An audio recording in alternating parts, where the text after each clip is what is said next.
महाराष्ट्रभर पोहोचवलंय. मध्यंतरी देवयानी या मालिकेमध्ये त्यांचा अक्कासाहेबांचा रोल हा महाराष्ट्रावर सर्वात जास्त फेमस झालेला रोल होता. आणि त्या मालिकेमध्ये सर्वात फेमस वाक्य होतं, तुमच्यासाठी काही पण. हे वाक्य त्या मालिकेपासून आलेलं आहे. संग्राम आणि देवयानी या मालिकेमध्ये त्यांनी अक्कासाहेबांचा रोल निभावला होता. अशी परिस्थिती होती, मला पण थोड्याफार प्रमाणात व्याप असतो, परंतु ती देवयानी मालिका 7:30 वाजता सुरू व्हायची, काम सोडून बघावं लागायची. इतकी चांगली मालिका त्यावेळेस त्यांनी बनवली होती. यानंतर शुभेच्छा देण्यासाठी हर्षदाताई खानविलकर आपणास विनंती, आपण या कार्यक्रमासाठी शुभेच्छा द्यायच्या.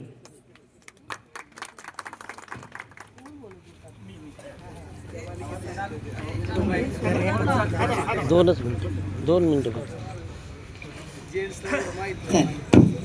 नमस्कार, माझं नाव हर्षदा खानविलकर आणि दादा माफ करा, पण माझ्या मालिकेचं नाव पुढचं पाऊल आहे. हॅलो. देवयानी दुसरी, ती मी नाही. नाही होतं असं, कारण एवढ्या मालिका आहेत, तुमची चूक नाही आहे त्यात. माझी आई पण असंच करते, ह्या मालिकेतलं त्या मालिकेत, त्या मालिकेतलं ह्या मालिकेत. पण बघताय ना, हेच महत्वाचं आहे. आणि अक्कासाहेब मात्र बरोबर आहे, अक्कासाहेब मी होती आहे आणि मीच राहणार. सगळ्यात आधी तर इथे उपस्थित मान्यवर सगळे तसे लहानच आहेत माझ्यापेक्षा, पण मान्यवर तर आहेतच. आणि मला खूप कौतुक आहे स्पेशली या लहान मुलांचं, जे अत्यंत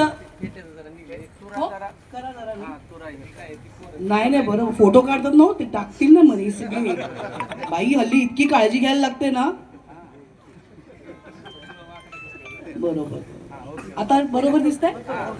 ते चांगले फोटो टाका, कारण ते काय अनफॉर्च्युनेटली सोशल मीडिया इतकं मोठं झालेलं आहे, पण आमच्यासारखी काही मंडळी आहेत जी अजून खूप मागासलेली आहेत त्या बाबतीत.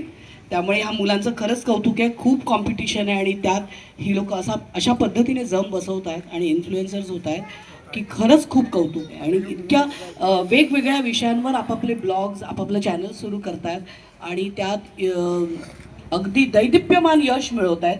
तर मला खरंच खूप कौतुक वाटतं, कारण ते सोपं काम नाही आहे.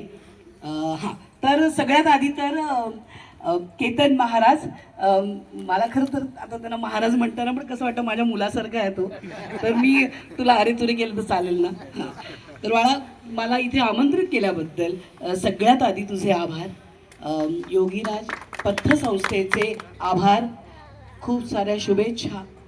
आणि मला कौतुक वाटतंय गावकऱ्यांचं. मला वाटतं हीच खासियत असते आपल्या गावांमधली, की आज रविवार आहे, खरं तर घरी छान स्वयंपाक वगैरे केलेला असेल आईने, बायकोने, तो सोडून पाय ताडून असं टीव्ही बघायचं सोडून तुम्ही आज केतन महाराजांसाठी वेळ काढून इथे आलेला. तर आधी सगळ्यांनी स्वतःसाठी टाळ्या वाजवा जोरदार, कारण इथेच समोरचा माणूस जे काही सुरू करतोय त्याला यश मिळणार की नाही ते इथे दिसतं.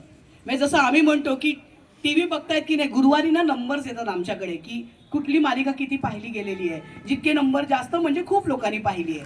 सो तुमचा TRP तर जोरदार आहे. मला खूप कौतुक वाटतं की ही तरुण मुलं लहान वयात खूप काही करायला जातात. आणि आज केतन महाराजांबद्दल मला तेच म्हणायचंय की त्यांनी त्यांचा आढावा सांगितला. इथल्या उपस्थित अनेक मंडळींना तो माहितीही असेल, तुमच्या गावातली व्यक्ती आहे ती. आणि माझी आई नेहमी म्हणते की अध्यात्म आणि प्रॅक्टिकॅलिटी याची सांगड ज्याला घालता येते ना, त्याला यशस्वी होण्यापासून कोणीही थांबवू शकत नाही. आणि मला वाटतं ह्या मुलामध्ये तेच